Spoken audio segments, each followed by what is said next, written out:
Daniel പ്രവചനം 12-ാം അധ്യായം 7-ാം വാക്യത്തിൻ്റെ അവസാനം.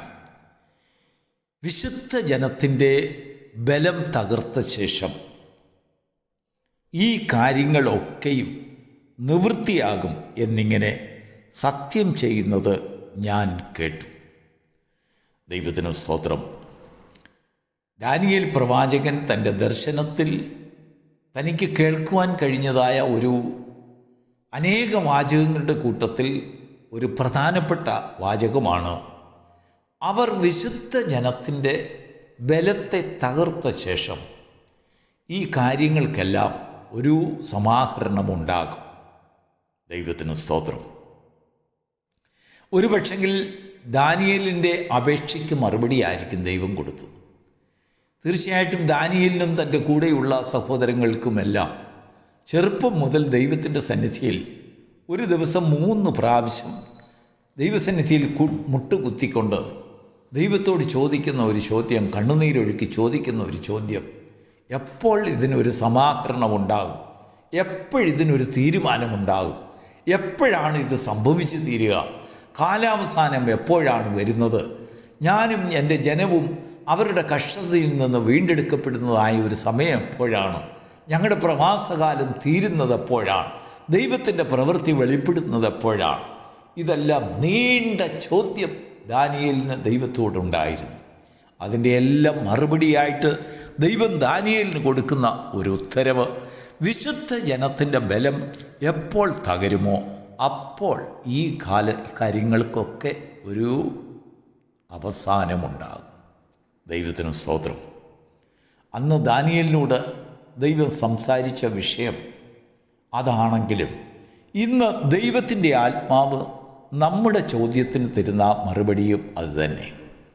നമ്മുടെ ജീവിതത്തിൽ ഊണിലും ഉറക്കത്തിലും യാത്രയിലും നമ്മുടെ ജീവിതത്തിൽ എപ്പോഴും സകല മനുഷ്യർക്കുമുള്ള ഒരു ചോദ്യമാണ്: എന്തായിത്തീരും?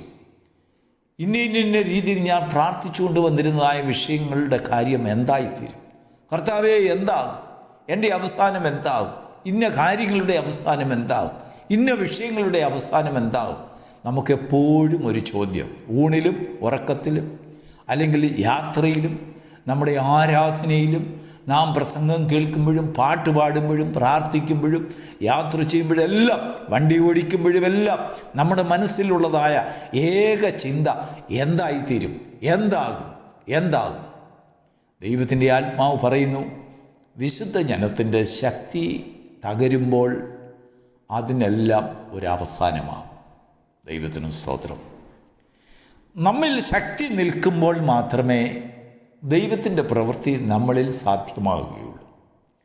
നമ്മിൽ നിന്ന് ശക്തി ക്ഷയിച്ചു പോകുമ്പോൾ ആ സ്ഥാനം ശത്രു ഏറ്റെടുക്കും. അതാണ് ദൈവത്തിൻ്റെ ആത്മാവ് ദാനിയേലിനോട് പറഞ്ഞത്. ദാനിയേലേ, വിശുദ്ധ ജനത്തിൻ്റെ ശക്തി എത്രത്തോളം നിലനിർത്തുവാൻ കഴിയുന്നുണ്ടോ, നിൻ്റെ പ്രാർത്ഥനാ ജീവിതം, നിൻ്റെ യാചന, നിൻ്റെ കണ്ണുനീരിൻ്റെ അനുഭവം എത്ര നാൾ നിനക്ക് നിലനിർത്തുവാൻ കഴിയുന്നുണ്ടോ അത്രയും നാളും ശത്രുവിന് നിന്നെ തൊടുവാൻ കഴിയില്ല. അല്ലെങ്കിൽ നിനക്ക് ക്ഷതമേൽപ്പിക്കുവാൻ കഴിയില്ല.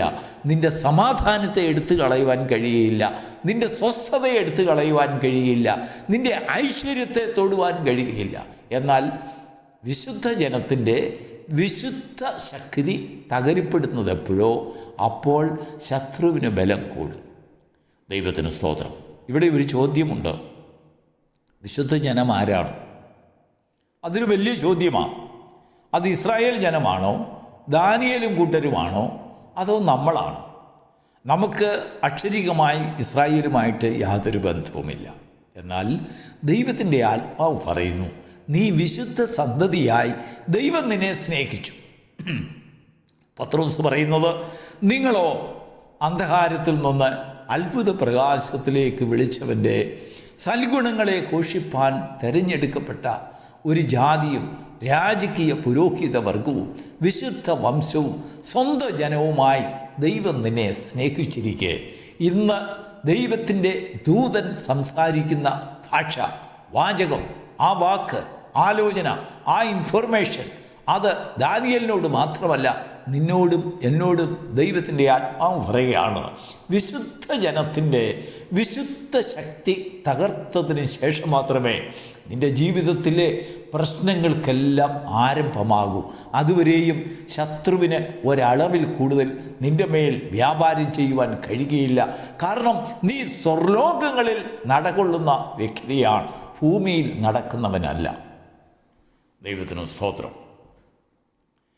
പൗലോസ് എഫെസ്യ സഭയോട് പറയുന്നു, നമുക്ക് യുദ്ധമുള്ളത് മനുഷ്യരോടല്ല, ജഡരക്തങ്ങളോടല്ല, ഈ ഭൂമിയിലല്ല, സ്വർലോകങ്ങളിൽ പോരാടുന്ന ദുഷ്ടാത്മസേന. അവൻ സ്വർലോകങ്ങളിൽ വെച്ച് സ്വർലോകരോട് പോരാടുന്ന ഒരു ദുഷ്ടശക്തി ഉണ്ട്. അത് ഭൂമിയിലുള്ളതായ അടിയോ പിടിയോ ബഹളമോ വാക്കുതർക്കമോ അല്ലെങ്കിൽ ദ്വന്ദ്വപക്ഷമോ മറ്റൊന്നുമല്ല.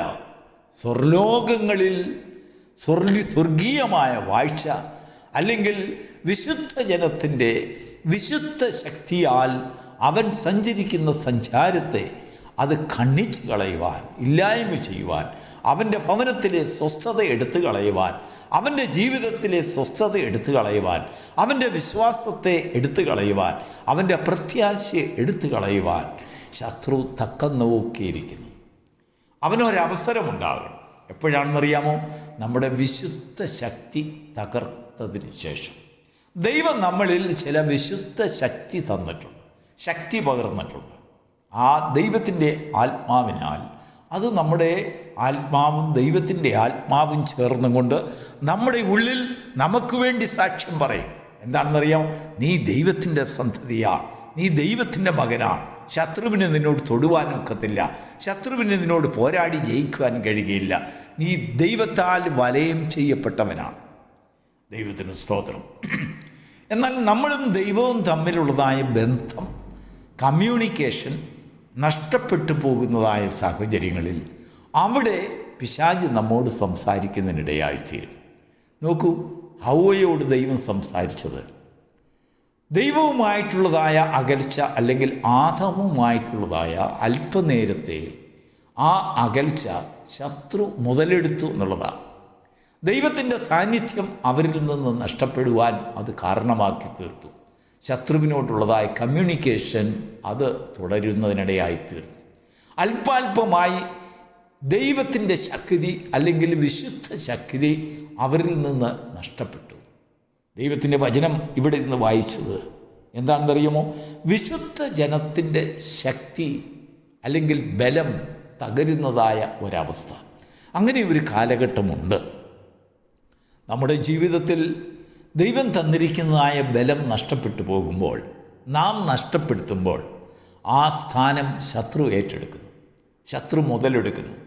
നമ്മുടെ കുടുംബ ജീവിതത്തിൽ നാം ദൈവം നമുക്ക് ദാനമായി തന്നിരിക്കുന്നതായ ആ വിശുദ്ധ ബലം, ആ വിശുദ്ധ ഐക്യം, വിശുദ്ധ എഗ്രിമെൻ്റ്, വിശുദ്ധ അഭിപ്രായം, വിശുദ്ധ ഐക്യത, ഇതൊക്കെ നഷ്ടപ്പെട്ടു പോകുമ്പോൾ, ആ വിശ്വാസ്യത നഷ്ടപ്പെട്ടു പോകുമ്പോൾ നമ്മളിൽ എന്താ അറിയാമോ? ശത്രു പ്രവർത്തിക്കും. നമ്മുടെ കുഞ്ഞുങ്ങളിൽ വിശ്വാസ്യത നഷ്ടപ്പെട്ടു പോകുമ്പോൾ അവിടെ ശത്രു അവിടെ ബലപ്പെടുകയാണ്. അവൻ്റെ ശക്തിയുമായി നമ്മുടെ മുൻപിൽ പ്രത്യക്ഷപ്പെടുന്നു, നമ്മെ ദൈവത്തിൽ നിന്ന് അകറ്റി മാറ്റുന്നു. അങ്ങനെ നാം ദൈവത്തിൽ നിന്ന് അല്പാൽപമായി എന്നേക്കുമായി നശിച്ചു പോകുന്നതായ ഒരു അന്തരീക്ഷത്തിലേക്ക് കടന്നു വരും. ദൈവത്തിന് മഹത്വം ഉണ്ടാകട്ടെ. വിശുദ്ധ ജനത്തിൻ്റെ ശക്തി തകരുന്നതായ ഒരവസ്ഥ. മനുഷ്യൻ അവരെ തന്നെ തകർക്കുന്ന അവസ്ഥകളുണ്ട്, എന്നാൽ അവരുടെ ശത്രുക്കൾ തകർക്കുന്നതായ അവസ്ഥകളുണ്ട്. നാം അവസരം കൊടുക്കാതെ ശത്രുവിന് നമ്മിൽ പ്രവേശിക്കുവാൻ കഴിയുകയില്ല എന്നാണ് ഇന്ന് നമ്മൾ വായിച്ച വചനത്തിൽ നിന്ന് നമുക്ക് വെളിപ്പെടുന്നത്. ദൈവത്തിന് സ്തോത്രം. എപ്പോൾ അവസരം കിട്ടുമോ അപ്പോൾ തകർക്കാൻ ശത്രു നോക്കും. ഐക്യത നഷ്ടപ്പെടുത്തുവാൻ, കമ്മ്യൂണിക്കേഷൻ നഷ്ടപ്പെടുത്തുവാൻ, അല്ലെങ്കിൽ ആ ചേർച്ച അല്ലെങ്കിൽ തകർത്ത് കളയുവാൻ, സ്നേഹം തകർത്ത് കളയുവാൻ, വിശ്വാസം തകർത്ത് കളയുവാൻ, പ്രത്യാശ തകർത്ത് കളയുവാൻ ശത്രു പലപ്പോഴും ശ്രമിക്കും. പക്ഷെങ്കിൽ നാം ശക്തരായിരിക്കുന്നിടത്തോളം ശത്രുവിന് അവിടെ പ്രവേശിക്കുവാൻ കഴിയുകയില്ല. വാതിലുകൾ നാം തുറന്നു കൊടുക്കുമ്പോഴാണ് അവിടെ ശത്രു പ്രവേശിക്കുന്നത്. അവിടെ പ്രവേശിച്ചു കഴിഞ്ഞാൽ അല്പാൽപമായി നമ്മുടെ ബലത്തെ ശത്രു ക്ഷയിപ്പിച്ചു കൊണ്ടിരിക്കും. ഒരു ദിവസം പൂർണ്ണമായി ശത്രു ആധിപത്യം നേടുന്നതായ ഒരു സമയമുണ്ട്. ആ സമയം വരെയും ദൈവത്തിൻ്റെ ആത്മാവ് ഒരു പക്ഷെങ്കിൽ നമുക്ക് ബുദ്ധി ഉപദേശിക്കും. അനേക ആലോചനകൾ നമ്മുടെ മുൻപിൽ കൊണ്ടുവരും. അനേക ദൈവത്തിൻ്റെ ശക്തിയെ വെളിപ്പെടുത്തുന്നതായ അനേക സന്ദർഭങ്ങൾ അല്ലെങ്കിൽ നമ്മിൽ വർദ്ധിപ്പിക്കുവാൻ ആവശ്യമായ അനേക കൃപകൾ ദൈവം നമ്മുടെ മുൻപിൽ കൊണ്ടുവന്ന് വെളിപ്പെടുത്തി തരും. എന്നാൽ നാം അതിനെ സ്വീകരിക്കാതെ ശത്രുവിൻ്റെ ആലോചനകൾക്ക് നമ്മെ തന്നെ കീഴ്പ്പെടുത്തി കൊടുത്താൽ ഒരു ദിവസം മുഴുവനായി ദൈവം നമ്മളിൽ നിന്ന് അകന്നു മാറും. പകരം ശത്രു ആ സ്ഥാനം ഏറ്റെടുക്കും. പ്രിയപ്പെട്ട ദൈവത്തിൻ്റെ മക്കളെ, ഇന്ന് ഈ പ്രഭാതത്തിൽ ദൈവത്തിൻ്റെ ആത്മാവ് നമ്മെ ബോധിപ്പിക്കുന്നത്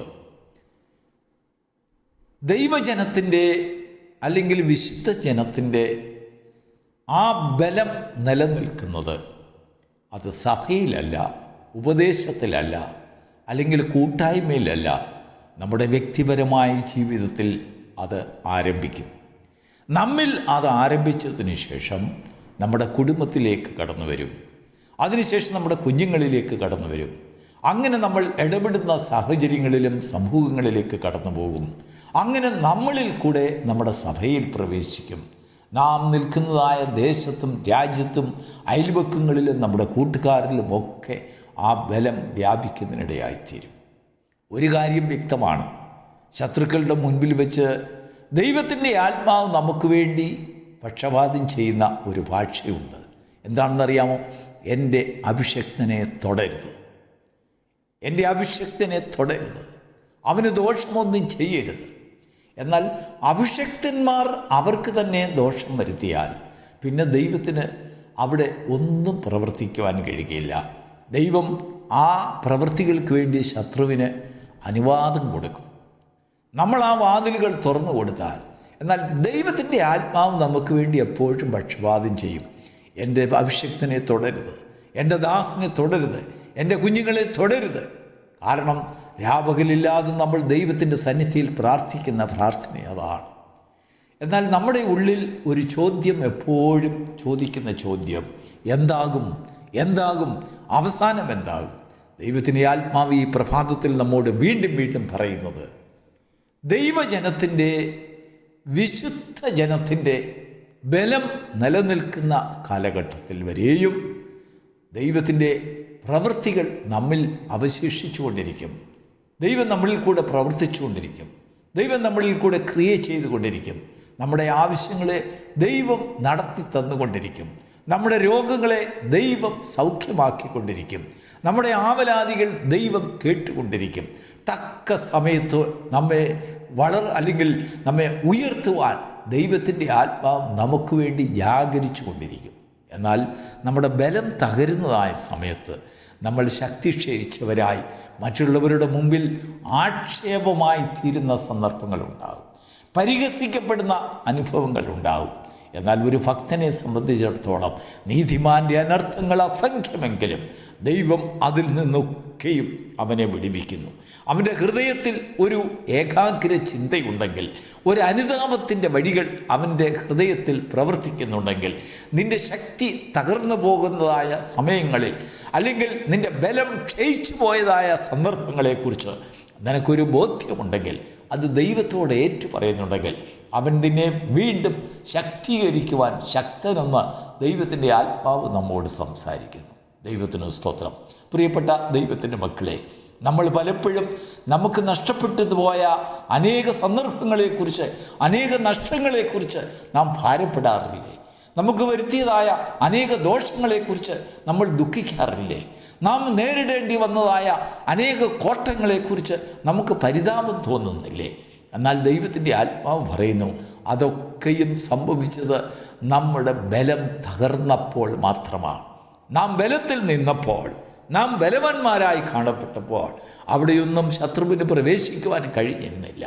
എന്നാൽ ഈ പ്രഭാതത്തിൽ ദൈവത്തിൻ്റെ ആത്മാവ് പറയുന്നു, നിന്നെ തന്നെ ശക്തീകരിക്കുക, നിന്നെ തന്നെ ബലപ്പെടുത്തുക, ശത്രുവിൻ്റെ പ്രവൃത്തികളെ കാണുവാൻ തക്കോണം നിൻ്റെ കണ്ണുകളെ തുറക്കുക. അവർ അല്ലെങ്കിൽ വിശുദ്ധന്മാരുടെ ശക്തിയെ അല്ലെങ്കിൽ ദൈവജനത്തിൻ്റെ ആ വിശുദ്ധ ജനത്തിൻ്റെ ശക്തിയെ തകർക്കുന്നത് വരെയും അവർക്ക് അല്ലെങ്കിൽ ശത്രുവിന് ഒന്നും ചെയ്യുവാൻ കഴിയുകയില്ല എന്നുള്ള ആ വിശ്വാസത്തോടുകൂടി ആ ബലത്തോടുകൂടി വാഗ്ദത്തങ്ങളെ ഏറ്റെടുത്ത് പ്രാർത്ഥിക്കുന്നവൻ, വാഗ്ദത്തങ്ങളിൽ ഉറച്ചു നിൽക്കുന്നവൻ, ആ പ്രത്യാശയുള്ളതായ വാഗ്ദത്തങ്ങളിൽ അത് അടിയുറച്ച് വിശ്വസിക്കുന്നവർ, അവരുടെ മേൽ ശത്രുവിന് തൊടുവാൻ കഴിയില്ല. നിന്നെയും നിൻ്റെ കുഞ്ഞുങ്ങളെയും ഓർത്ത് കരയുവാൻ, തലമുറകളെ ഓർത്ത് കരയുവാൻ, നിൻ്റെ മുൻപിലുള്ളതായ അവസരങ്ങളെ ഓർത്ത് കരയുവാൻ ദൈവം നിനക്ക് ധാരാളമായി കൃപ തരുമാറാകട്ടെ, ബലം തരുമാറാകട്ടെ. ഒരു പ്രാവശ്യം കൂടെ ദൈവത്തിൻ്റെ ആത്മാവ് ഈ പ്രഭാതത്തിൽ നമ്മെ ഓർപ്പിച്ച വചനം നാം ഒന്നുകൂടെ ഉരുവിടുക. വിശുദ്ധ ജനത്തിൻ്റെ ബലം തകർക്കുന്നത് വരെയും അവർക്ക് അല്ലെങ്കിൽ ശത്രുവിന് ഒന്നും ചെയ്യുവാൻ കഴിയുകയില്ല.